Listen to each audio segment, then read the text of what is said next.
Okay, today's the day. Carry on with some work on this. We've been waiting for a while for our gearbox to get sorted.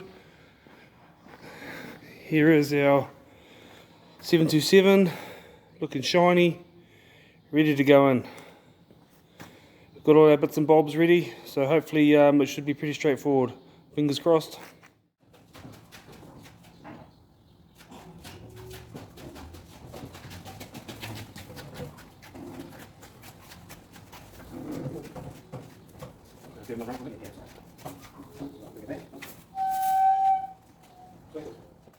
Okay, so I didn't film any of that because I was just going hard on it, but we got the gearbox in and I'll show you what's going on.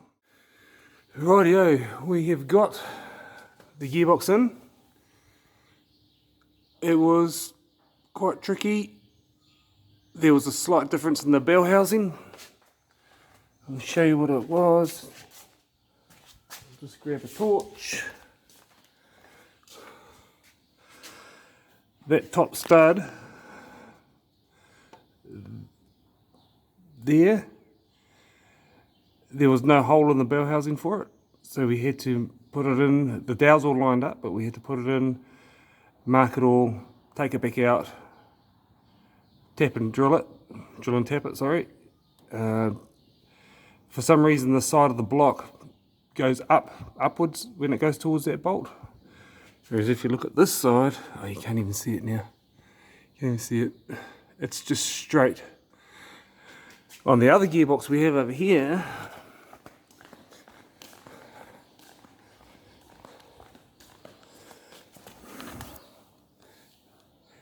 that's our dowel hole. That's our bolt hole. On the bell housing that's in the car, the gearbox that's in the car, that hole there is down here. So we had to drill and tap a hole in the other bell housing in that position there. So everything lined up in the end, and while we were in there, we put the, I don't know if you can see it up there, the remote oil filter fitting on there. Thankfully it screwed on and stopped in exactly the right place. It's all ready to go. It's got some tape over it so no dirt gets in. And we got the headers in at the same time, and it's tight. Everything's tight, but it was a big job getting them in. Everything's, very close to touching. It was just resting on the side of the sump here. So we just persuaded it to move out of the way. Just a fraction, just so it wasn't resting on the sump. Just a couple of little places like that we had to sort of refine a little bit. But all in all, we've got the gearbox in. Come on, focus. We've got the gearbox in, and why is that not doing that? Weird. Anyway, so we've got the gearbox in, we've got the pipes on, we've got the remote filter on, and everything's looking pretty good. We measured up a drive shaft we had lying around, and it's slightly too short, so we'll have to get that made up, and our pipes all come out in the right place. I'm very happy with the way they fitted. Most of the time it was plain sailing, but a couple of points where it was just touching a few things, and we just had to alter everything a little bit, but it's come up pretty good. So yeah, sorry I didn't film any of that, but I was on the mish, under a bit of time restraint, and just wanted to get it done. But thankfully all that stuff did fit, so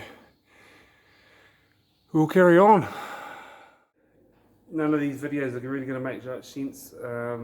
Everything's a bit out of order. Been slack with the videoing, but I thought I'd just give you a quick update on where I'm at with this car here.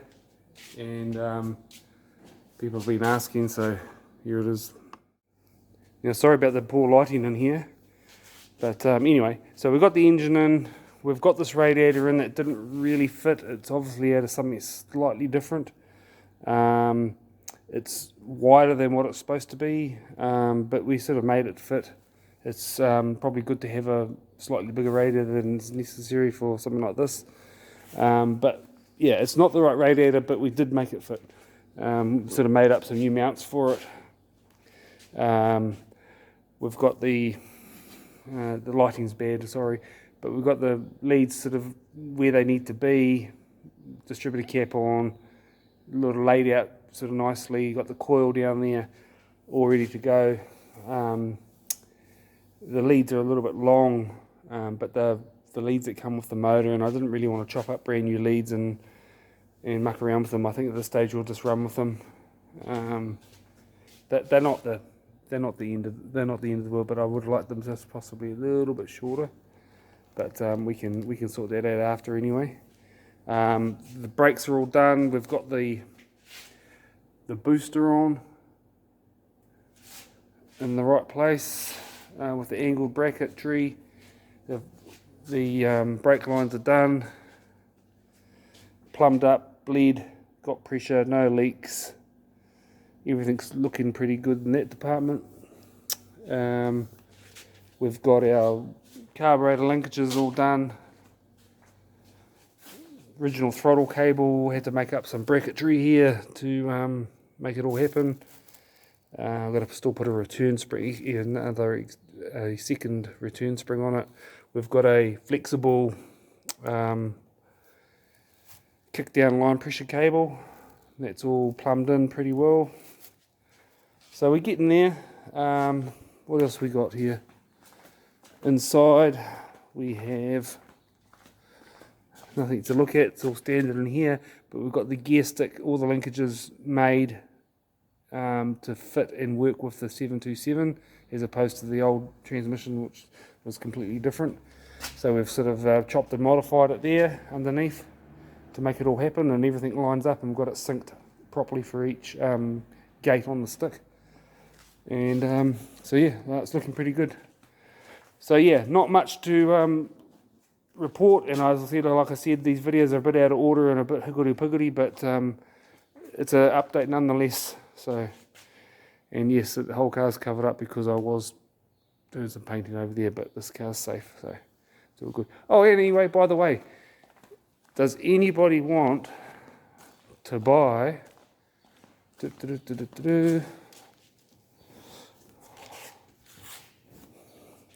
one of these? It's a Fairlane 500, I think they call it. This one's for sale. It's quite a nice car. It's had a full restoration probably about 10-15 years ago. Had a lot of money spent on it.